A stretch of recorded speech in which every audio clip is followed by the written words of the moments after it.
Naveen Patnaik Orissa CM, ఇంకా మాజీ CM అన్నమాట. ఇతని గురించి చూద్దారు. ఒరిస్సా సీఎం బిజు పట్నాయక్ ఆయన కుటుంబానికి సన్నిహితుడిగా మారిన ఐఏఎస్ అధికారి ప్యారీ మోహన్ తోటి నవీన్ పట్నాయక్ సంబంధం ఉండేదన్నమాట. బిజు పట్నాయక్ కుమారుడుగా అతనికి మంచి పేరు ఉండేది. ఒరిస్సాలోని దాదాపుగా వెనకబడిన కులాలు దాదాపుగా 54% మంది ఉంటారు.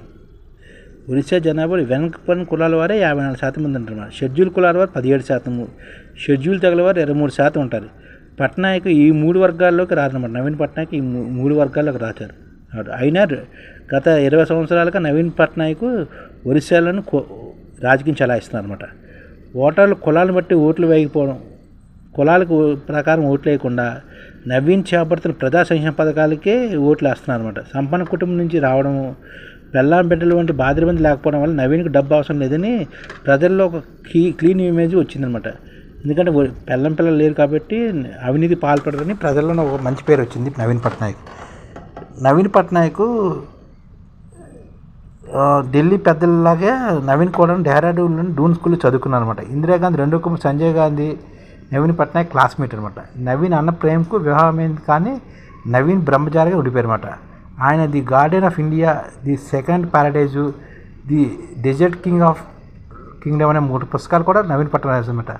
అది ఆయనకి ఒరిస్సా భాష రాదనమాట. మొత్తంగా 140 స్థానాలను ఒడిశా అసెంబ్లీ ప్రస్తుతం లోని వచ్చిన నవీన్ పట్నాయక్ ఒడియా భాష రాదనమాట, చదవడం రాదు నవీన్ కుమార్కి. నవీన్ తల్లి మొదటి 10 ఏళ్ళలో తల్లి జ్ఞానసేన సలహా మేరకు నవీన్ పట్నాయక్ తండ్రి బిజు పట్నాయక్, తల్లి జ్ఞాన్ అనమాట. ఇది నవీన్ బాధ్యత చేపట్టిన నాటికి ఒడిశా దివాళంచుని ఉండేది. ఆయన ఆర్థిక వ్యవస్థ తిరిగి గాడిలో పెట్టడమే కాక పేదలకు అనుకూల విధానాలు కూడా నవీన్ పట్నాయక్ అమలుపరిచారు. చిన్న అటవీ ఉత్పత్తులను సేకరించి విక్రయించేందుకు గిరిజనులకు అనుమతులు ఇచ్చారన్నమాట. పోడు భూములకు గిరిజనులకు హక్కులు కల్పించారు నవీన్ పట్నాయక్. గిరిజన విద్యార్థులకు వసతి గృహాలు కూడా నిర్మించారు. మహిళా స్వయం బృందాలు ప్రాధాన్యత ఇచ్చారన్నమాట. నిజం చెప్పాలంటే ఎన్నికల ప్రచార ఖర్చుల్లో భాగంగా అనుకుని కొంత మొత్తాన్ని బృందాలకు ఇవ్వాల్సిందిగా ఆయన తన పార్టీ అభ్యర్థులకు ఆదేశిస్తారని చెప్తారన్నమాట. అలాగే 2000 కదమాల అలల్లో కూడాను బీజేపీ తోటి పొత్తుకి తగ్గించారన్నమాట. అలాగే ఏకలక్ష విద్యాలయ పేరుతో ఏకోపాధ్యాయ బడులు పెట్టి అక్షరాస్యత వ్యాప్తి కృషి చేశారు. అలా విధంగా బీజేపీ తోటి అంటకాగుతూ కొంతవరకు చెడ్డ పేరు తెచ్చుకున్నారు, కొంత మంచి పేరు కూడా తెచ్చారన్నమాట. ఈ విధంగా నవీన్ పట్నాయక్ ఒడిశాలో మంచి క్లీన్ ఇమేజ్ తోటి దాదాపుగా 20 సంవత్సరాల పైమాలిగా ముఖ్యమంత్రిగా పరిపాలించారన్నమాట.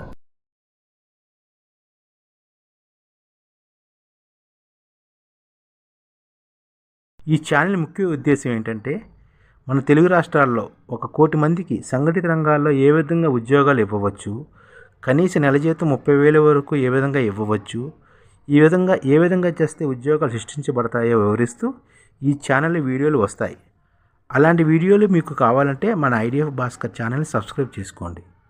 ఐడిఎఫ్ అంటే ఇండియన్ డెవలప్మెంట్ ఫోర్స్. ఈ వీడియోలు చూసిన తర్వాత మీకు నచ్చితే లైక్ చేయండి, మీ ఫ్యామిలీ మెంబర్స్కి షేర్ చేయండి, మరియు మీ ఫ్రెండ్స్కి షేర్ చేయండి. Thank you. నమస్కారం.